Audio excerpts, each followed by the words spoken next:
Hey there, James here, and today we're going to talk about attributes, what they are, and how, why, and when to use them. So what are attributes? Well, they are one of the types of traits on the Blood, Sweat, and Steel character sheet. And they basically refer to the basic mental, physical, and spiritual aspects of your character.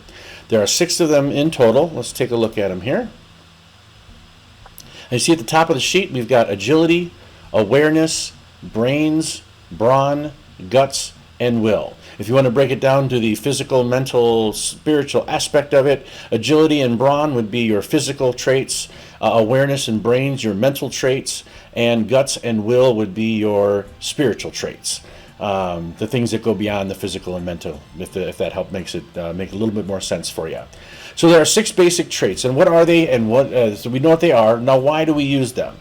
They're used in 2 different ways in this game. They are used as a very basic check. So for something that a career or a talent doesn't specifically cover, then you would use an attribute instead. So if there's a situation that comes up and it seems a very basic thing, let's say, for example, lifting a big heavy rock. Lifting a big heavy rock probably isn't something other than maybe a laborer or a slave, something like that. Type of a career might give you, you might be able to use that. But for most other folks, they're going to be making just an agility check.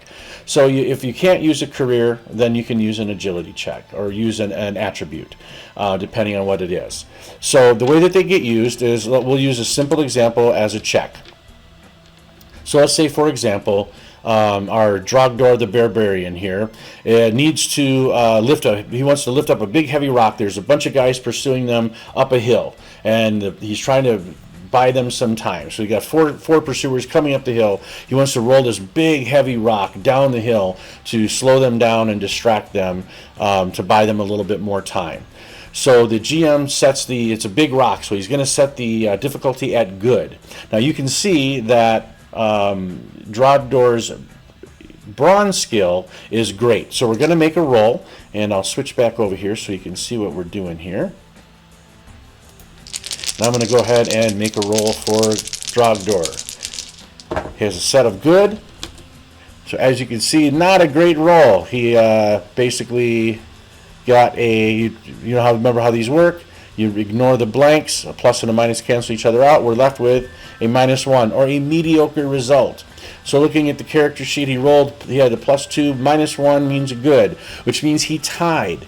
This means he got a yes but response for his result, for his effort, which means yes, he was able to move the rock, but there was some little snag. It didn't go exactly as planned. That's what a yes but means in the game. So as a GM, I would probably say something like, well, you were able to slow 3 of them down, but one of them was able to dive out of the way and kind of do a roll and get back onto the path, and he's coming back up. So he managed to slow down 3 of them, but he is going to have to face one person at the top of the hill if he wants to help his friends get away. So that's how that would work. Now we could try that a couple different times just to get different, potentially different outcomes. The difficulty was still good. We make a check. This was a fair roll, which is basically gives him a +2, which means he got it by 1. Again, that would be just a normal success. 1 to 2 successes is a normal success. So that's basically how they work as a check. Now they also work as a reaction. So there are circumstances that will come up where something will happen, and the GM will want to give the characters a chance to react to something that's happening. One of the examples I like to use is the old rope bridge. So let's switch back over to the character sheet here so you can take a look. Now we're going to make the roll. We're continuing on. So Drogdor is able to fight off the guy, and they still have 3 people in pursuit. So he makes it to the rope bridge. They're already across. He's got to try to get across. It's a really rickety bridge. So the GM is going to, in the middle of having the bridge go across, the rope bridge breaks on poor Drogdor. So now he has to make an agility check to see if he's able to grab onto the rope bridge and hold on and swing to the side versus falling 100 feet into the river.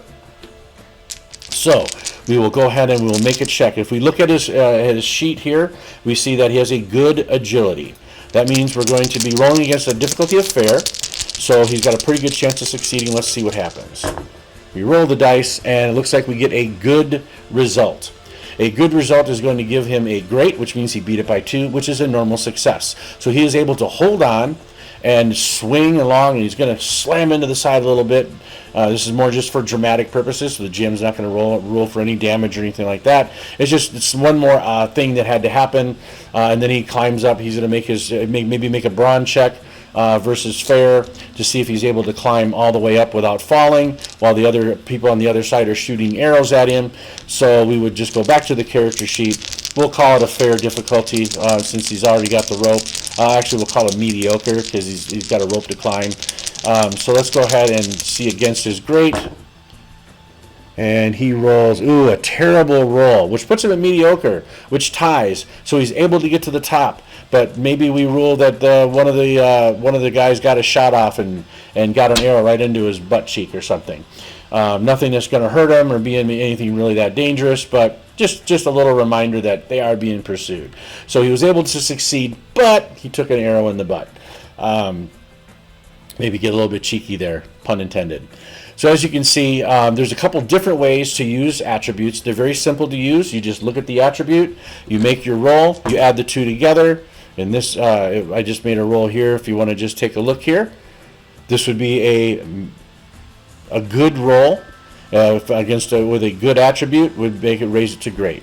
That's basically how they get used. And then of course you use the 5 outcomes: the yes and, yes but, no but, or no and, as your results, and just kind of follow whatever makes sense in the game. But just as a recap, attributes are your physical, mental, and spiritual traits of your character. They can be used for basic checks where a career doesn't fall in, doesn't fit, or they can also be used as a reaction to something. Another quick example I like to use is the old pit trap in the dungeon. The pit trap opens up. The GM wants to give everyone a chance to try to jump to safety before they fall into the pit or grab an edge or something so they don't fall in the pit. They would probably call for an agility check. One more time, going back to the character sheet, we see that Drogdor's agility is good. We're going to put the difficulty at good because it's a very fast-moving trap. It's going to just drop out from underneath them. So let's take a look and see how he does. I rolled, I didn't even get a chance to show you on here, but I rolled superb. A superb roll, as you can tell, adding to his good agility is going to give me a legendary result. Even though it was good, a good difficulty, he beat it by 3, which is a yes and result. So that means not only did he succeed, but something a little extra. So maybe he was able to jump to the edge, and he's able to use his arm to save one other person who failed their check. And so let's say Tigu the thief failed their check, they were caught off guard, and so Drogdor is able to grab onto Tigu's hand on her arm and help her back up and avoid falling into the pit. So that's basically it. That's how attributes work in the game. Very simple, doesn't require a lot of explanation. I do have more examples available on the website, so please check it out. In the meantime, game on.